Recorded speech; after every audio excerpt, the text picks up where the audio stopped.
Hello and welcome to the first Best Junglers episode of Season 11. That's right, the new items have dropped. I made a video about all the jungle changes, I made a video about all the jungle routes, but now which junglers are having the most success and which mythic items are they using? However, I must put a disclaimer on this particular version of Best Junglers. The stats are very inflated, it's still early days, they are still applying hotfixes, so it is as updated as possible, but I will link any hotfixes in the pinned comment if you're watching it in a later week. For each jungler, I will talk briefly about the mythics they are having success with so that you can be guided to salvation. And I will have important notes about why champions are in the meta and why some aren't, so make sure to pay close attention to that discussion. And so please do leave a like and a comment if you enjoy this video. I will release an updated one with updated stats in a few weeks, as well as a whole bunch of champion guides. So also please consider subscribing, it is appreciated. And now without hesitation, like you have 1000 tenacity, let's begin. Now first up is Kha'zix. He is defining the meta once again. He was already in the top 3 or 4 before the item changes came through, but he's currently sitting at over 9% pick rate with a 54% win rate. It's also worth noting that the ban rate is over 42%, and it feels good because, I contributed greatly to that statistic. Everyone's talking about AD assassin items. They're getting more armor pen, they're getting more lethality, they're getting more haste. They just get more of everything. To a degree, that is true. A lot of that is to do with the Eclipse itemization. Now, most people are running Duskblade on Kha'zix. And yes, it might seem kind of extreme to have the Duskblade with more invisibility when you already have a lot of invisibility and you have access to Aura Evolve for yet even more invisibility. It's remarkable you can even see him in the game, although my bottom lane tests that theory every time he, gets kills even though he walks through wards. The Eclipse item though, despite a lower usage rate, really has a high win rate. Oh, what's that? Percentage max HP damage? Movement speed procs and a shield? Sounds like just a thing that stops bad Kha'zixes from dying when they have a bad engage. Next up we have the Overtuned Pony. Now 2 schools of thought have come out of the developments from the mythic items. One, you go Triforce, which you went anyway, but it gives you passive attack speed. Then you can literally go into your direct same itemization as last year, as the legendaries didn't really change that much. And all of a sudden you're one-shotting people, auto-attacking really fast, and unholy tanky. Oh, what's that? There's some tank, there's an assassin, so you want a bit more HP, maybe a bit more survivability, and you also want armor penetration? Well, Divine Sunderer has come out as another option to the Triforce. For the sticklers among you, it's 33 gold less. I don't know if you're going to use it on anything worthwhile, but you can follow that up with even more of a sustained build. Instead of going Death's Dance, you can go Ravenous Hydra. All the variations are still being worked out. As I said, take all of this with just a mythic, go look at the data, theory craft yourself, look at the challenger and one-trick ponies. Pun not intended, but either way, his itemization is better, he is better, and he's still meta. Talking about meta, well, Kayn has, both Kayns in fact, Shadow Assassin and Rusty Boy. Once again, for the Assassin build, you can go Duskblade of Drakthar, or you can go Eclipse. Eclipse once again does have a higher win rate. It was already hotfix nerfed, so it was the de facto choice, but those nerfs kind of present a bit more of a choice for you guys. Again, go watch Charisma and see what he's doing with the blue build. But what I really want to talk about is Ras. Now, you would have seen, because you're an astute individual, the bottom 4 on this page are all mega tanks. Ras destroys tanks. He has percentage damage and sustain. You take Gorge Rank here and then you gorge on everyone on the map. Your regular Bruiser Ras itemization follows suit. You know, your Black Clavers, your Sterex, your Death's Dance, and the health restore is actually disgusting. But yeah, facing a tank and you don't like to deal with them, Rast. Facing a whole bunch of other assassins and they're squishy, Shadow Assassin. Have fun.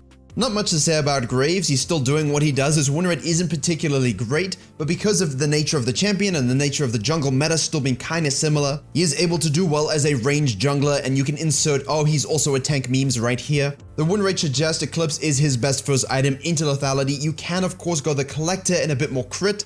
Either way, he's good to go. I mean that in solo queue, but I also mean he's good to go out of the meta, right? Please help us. And now down to our thick brothers and sisters. You would have noticed that tank itemization hasn't changed that much. We lost CDR, we lost a bit of mana. Cinder Hulk is gone, so while the top laners complain about boring choices, jungle tanks are going great. I don't have to just buy HP to begin. Which means Nunu's running around with a Sunfire into a Deadman's, and he's tankier and faster, and the immolate damage is...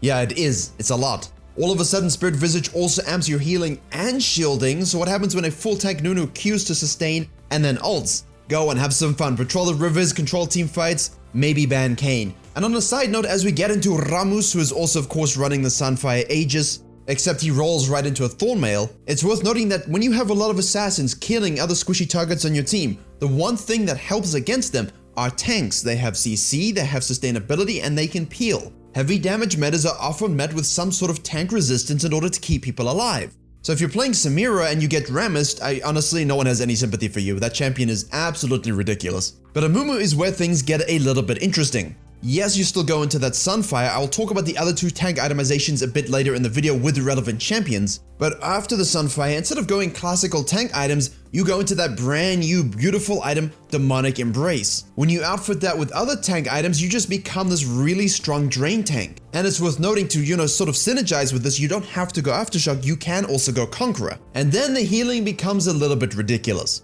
So the new items really have given you two different playstyles of Amumu. Finally, we have Sejuani. Now, I could have put in another damage jungler here, and Sejuani's play rate isn't really that high.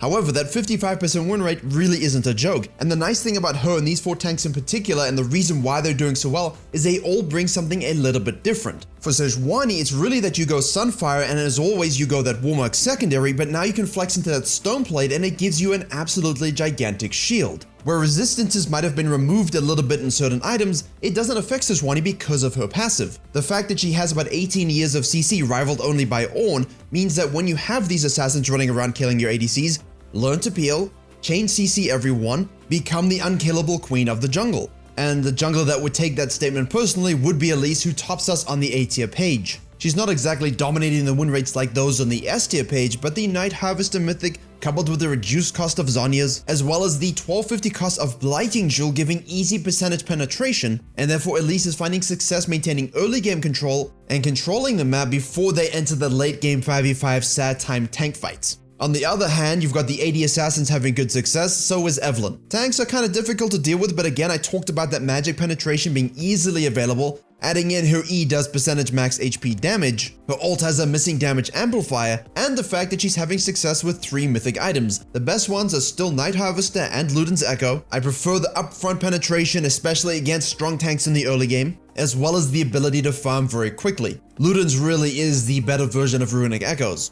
And yes, I will acknowledge the Rocket Boost fanboys. It's not my cup of tea, I understand the active, I understand the item, but statistically is performing worse than the other two. Mejai's, Rabadon's, magic penetration, Lich Bane procs. The damage is still disgusting and the top laners still are not buying control wards.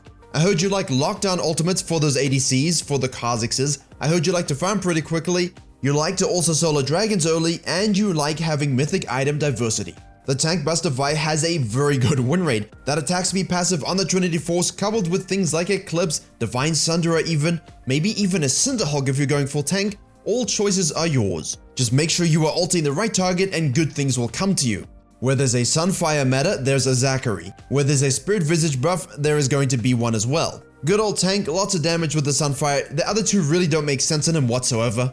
Keep doing Zac things, slingshot over, peel, engage, and just never die. And on the note of never dying, Fiddlesticks is happy to be at your service. Open your face, let the demons escape, and basically sucky suck all their life force. He is enjoying Night Harvester, he's also enjoying the Leandries, the Rocket Belt, as well as the Ludens. The cheaper cost of Zhonya's is making that accessibility really attractive. Second item, definitely. Void Staff, Morello's, Demonic Embrace, the choices are yours.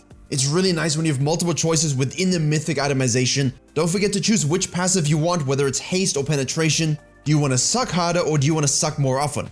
Now, we talked a lot about Skarner in the recent months. Despite his strong win rate, only about 12 people played him. I made a hidden OP about the playstyle if you're interested in picking it up. But what has his stinger shaking with excitement is he gets a free blue smite now, and the old Righteous Glory active is slapped into a Sunfire-esque, Cinderhulk item. And it's called Turbo Chem Tank, and that's not a meme, that's literally the name. This offers more magic resist than armor, unlike the Frozen Fist update, which includes more armor than magic resist, whereas his Sunfire Aegis is equally balanced. Definitely helping him engage. You've got the Deadmant, which is much more accessible and includes that movement speed component, so it really allows Skarner to get into the backlines, to get active, to use his strong farming speed to become a way more reliable engager as the game goes on. What a day it is. Udyr is on this list, and his win rate is absolutely excellent. Before the change of the season and the turning of the tides, the Runic Echoes, Frozen Hearts, Cinderhulk, what have you hybrid AP damage tank thing was kind of taking off. And if you play this champion and you're looking at the mythic items, it's going to give you decision paralysis. What do I choose? I literally have win rate data on every single bloody mythic item. So for the sake of consistency, Trinity Force, Stridebreaker, Sunfire, Prowler's Crawl, and Turbo Chem Tank. All are most heavily used with the best win rates, but there are other choices that you can go. I advise going to the Udyr mains pick the one that has the playstyle that resonates with you, and then choose the item accordingly. Trinity Force is always a good de facto choice if you like to attack really quickly with the 2 pixels that make up this champion. Finally, as a Volibear main, you all know my thoughts on the current state of him in the high elo meta. It really is tragic. The win rates this new season haven't really changed much, but in the Platinum and below they really have. He is the one tank that can really benefit from all 3 of the Balmy Cinder items. Sunfire simply for your balanced resistances and damage. Frostfire Gauntlet to stick to your targets and allow him to actually, remain fighting even though he's easily kited. And obviously you can also go Turbo Chem Tank if you require more sustainable engage. And when combined with Swifties and the Deadmans, you're really looking at a much better way of getting onto targets. The problem is it's still binary and other champions still find ways to disengage, kite, and CC. That's where the Turbo Chem Tank becomes very useful because it's passive. Rather than giving size and HP like the Frostfire Gauntlet, it gives you tenacity and resistance to slows. Both of course are absolutely huge on Volibear, so pick which one you need in whatever game. I really do love the Frostfire Gauntlet though for stickiness, HP and size, which help his W and his disruption. And the point of me saying that is I have some dark tech coming forward. Yes, it includes AP, but it really is spicy. And yes, you will notice most of the champions in this video, medium to easy difficulty. This means strong junglers are available to all, and you will see in low MMR the only big difference is Master Yi is on the top, Jax is at the bottom. Master Yi is not doing very well into tank metas. Yes, he does true damage, but there's so much CC and sustain that anything a Diamond Plus without a Taric is easily dealt with. Jax on the other hand, while being one of the better top laners, is having success in low elo specifically just to get to gold because of the split push component and the Trinity Force attack speed passive. In terms of high elo, nothing really changes, just the success rate of the champions. Obviously, you will have more success with more nuanced champions like a Lilia, like a Rek'Sai. The biggest tragedy is Rengar really struggling at the moment. We need to figure out an alternative build path to compensate for the Tiamat changes. And what isn't tragic is that Kha'zix and Nidalee both have Keck W win rates, and I'm sure all of us are smiling at their downfall. Well, there you have it. I hope you're able to get a good idea of what mythics are working with which champions and why the meta is the way it is. You had 8 junglers in the first 2 pages and 8 tank junglers, a really nice 50-50 balance, as all things should be, and I know it's always said, but I think if you don't say it at this point, it's a bit offensive. Thank you so much for all the support on all the Season 11 jungle videos so far. There's a lot more to come for champions specifically. Please do like, share, and comment if you enjoyed something. Don't forget to subscribe if you're excited for all that future content. Don't forget to join me on Planet 9 for a 1v1 tournament announced for next week. Thank you very much for watching, and as always, I will see you all in the next tutorial.